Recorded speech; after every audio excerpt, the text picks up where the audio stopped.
Civil Minor Act MCQ, Suit Valuation Act 1887. Hello everyone, welcome you all at Legible Law. This part is the second part of the Civil Minor Act MCQ series and it covers question on the Suit Valuation Act 1887. In this video, we have made an attempt to provide questions on the level, pattern, language, analyze and observe in the second year LLB Civil Minor Act paper conducted.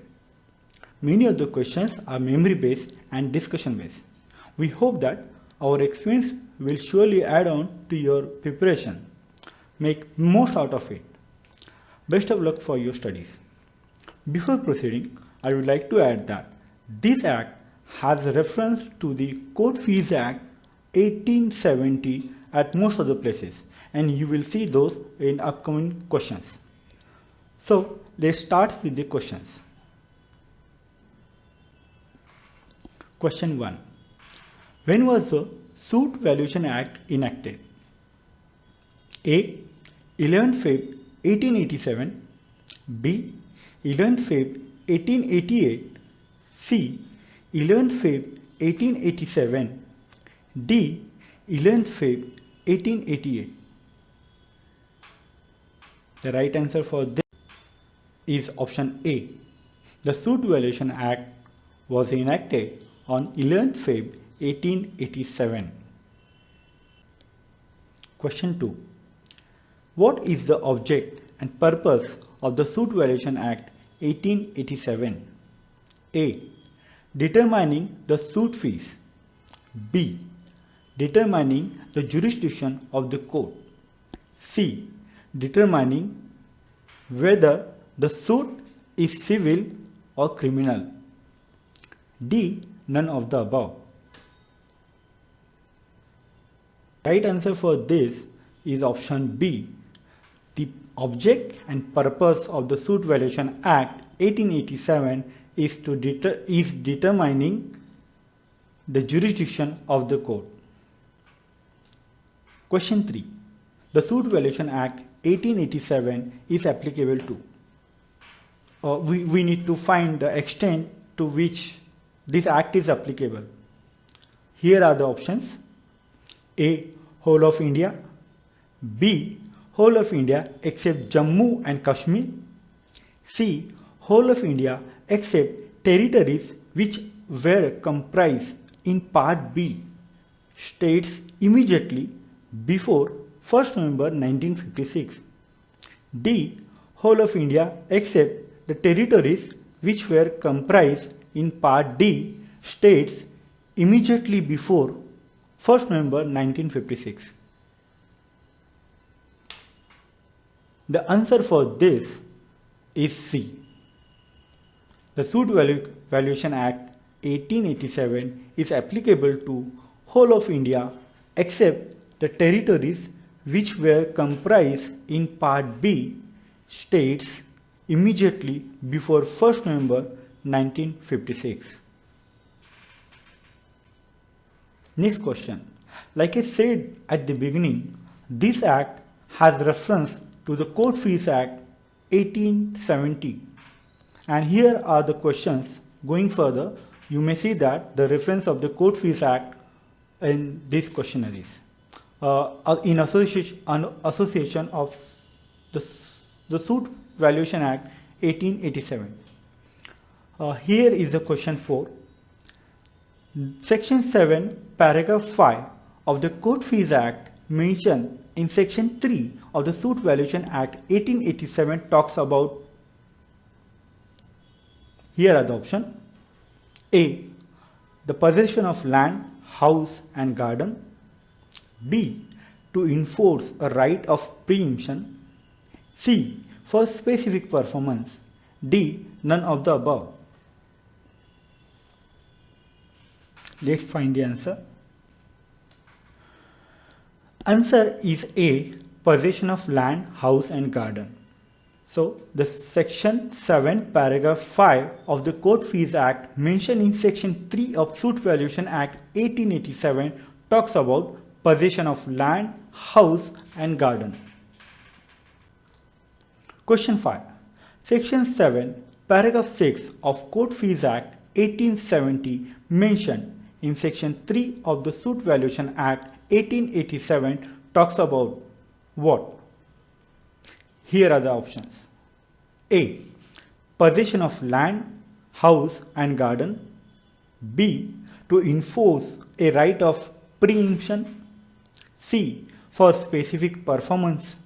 D. None of the above.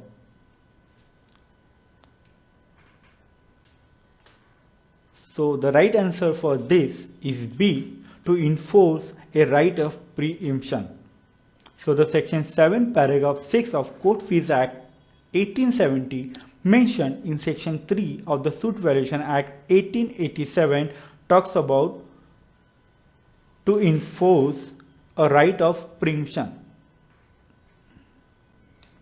Question 6. Section 7 paragraph 10 of Court Fees Act 1870 mentioned in Section 3 of the Suit Valuation Act 1887 talks about which of the following factor? Here are the options. A. Possession of land, house and garden. B. To enforce a right of preemption. C. For specific performance. And D. None of the above. Let's find an answer. Yeah. Answer is option C, for specific performance. The Section 7 paragraph 10 of Court Fees Act 1870 mentioned in Section 3 of the Suit Valuation Act 1887 talks about for specific performance. Question 7. Section 7 paragraph 9 of Court Fees Act 1870 mentioned in the Section 4 of the Suit Valuation Act 1887 talks about which of the following thing? Here are the options. A. Against recovery of any money due to as a tax etc. B. Similar claim in respect of movable property. C. For status with monetary attribute. D. For ownership of immovable property etc. Option E, all of the above. So, is option E, all of the above.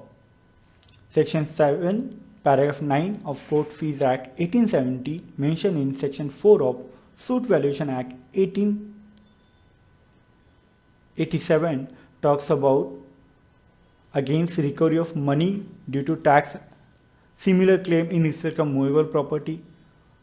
So for some status with monetary attribute, also for ownership as well as ownership of immovable property. So you need to remember what all paragraph sections of the Court Fees Act associated with the which sections of the Suit Valuation Act. This might help you to remember the questions and its links. Let's move further to the question 8. The Schedule 2nd, Article 70 of Court Fees Act mentioned in Section 4 of Suit Valuation Act 1887 talks about which of the following thing? A. A plaint or memorandum of appeal to alter or set aside a decision or order of civil court not established by latter patent or of any revenue court. B. A plaint or memorandum of appeal or to alter or cancel any entry in a register of names of properties, proprietors of revenue paying estate. C. A plaint or memorandum of an appeal to obtain a declaratory decree where no consequential relief is paid. Option D, all of the above. Here is the answer. The correct answer for this is option D, all of the above. So section 4 mentioned in Suit Valuation Act in association with reference to Schedule 2 Article 17 of Court Fees Act has mention of all these options, option A, B and C. Question 9. Schedule 2nd Article 17 of Court Fees Act 1870 mentioned in section 4 of the Suit Valuation Act 1887 talks about A. Plaint or memorandum of appeal to set aside an award. Plaint or memorandum of appeal to set aside an adoption. C. A plaint or memorandum of appeal to obtain a declaratory decree where no consequential relief is paid. D. All of the above. So, which of the following things are applicable in reference of this question? Let's move further for the answer. So answer for this is option D, all of the above. So Schedule 2nd Article 17 of Court Fees 1870 mentioned in section 4 of Suit Valuation Act 1887 talks about plaint or memorandum of appeal to set aside an award or an adaptation, also or to obtain a declaratory decree where no consequential relief is paid. The question. The part second of the Suit Valuation Act 1887 came into force on A. 1st June 1887, B. 1st June 1888, C. 1st July 1887, D. 1st July 1888. Let's find the answer. The correct option is C. 1st July 1887. The part 2nd of Suit Valuation Act 1887 came into force on 1st July 1887. Question 11. Section C6 of Suit Valuation Act 1887 repeals which of the section of Madras Civil Court Act 1973? Here are the options: A. Section 11, B. Section 12, C. Section 13, D. Section 14. So which of the following section has been repealed by Section 6 of Suit Valuation Act 1887 for Madras Civil Code 1973? Let's find the answer. So option D is the correct answer, Section 14. So Section 14 of the Madras Civil Code Act 1973 had been repealed by Section 6 of Suit Valuation Act 1887.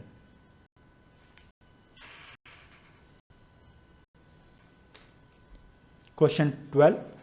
The court fee value and jurisdictional value to be dash in certain suit according to Section 8 of the Suit Valuation Act 1887. Here we have to fill in the blanks of the below question. Here are the options: A. Not same, B. Same, C. Different, D. Invalid.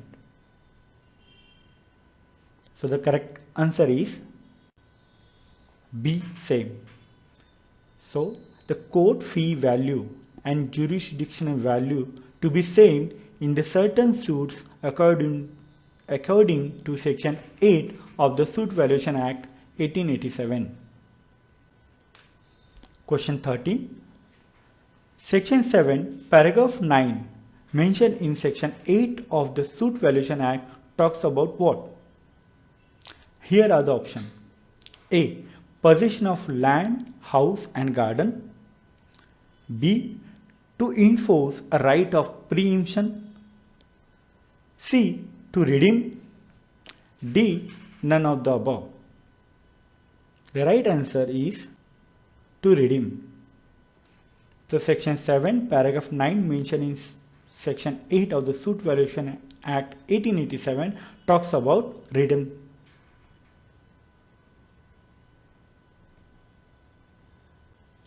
Question 14. When the appeal for overvaluation and undervaluation of the suit is entered under the Suit Valuation Act 1887, so in what scenario the appeal for suit overvaluation or undervaluation is entered? The options are option A, when taken in court for first instance. B, before hearing at which issue were first framed. C, in lower appellate court in the memorandum of appeal to that court. D, appellate court is satisfied for a reason to be recorded by it in writing and that overvaluation or undervaluation has prejudicially affected the disposal of the suit or appeal on its merit. E, any of the above. Let's find answer for this.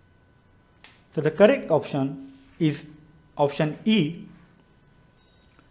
So appeal for overvaluation or undervaluation under Suit Valuation Act is entered for any of the condition mentioned in option A, B, C and D.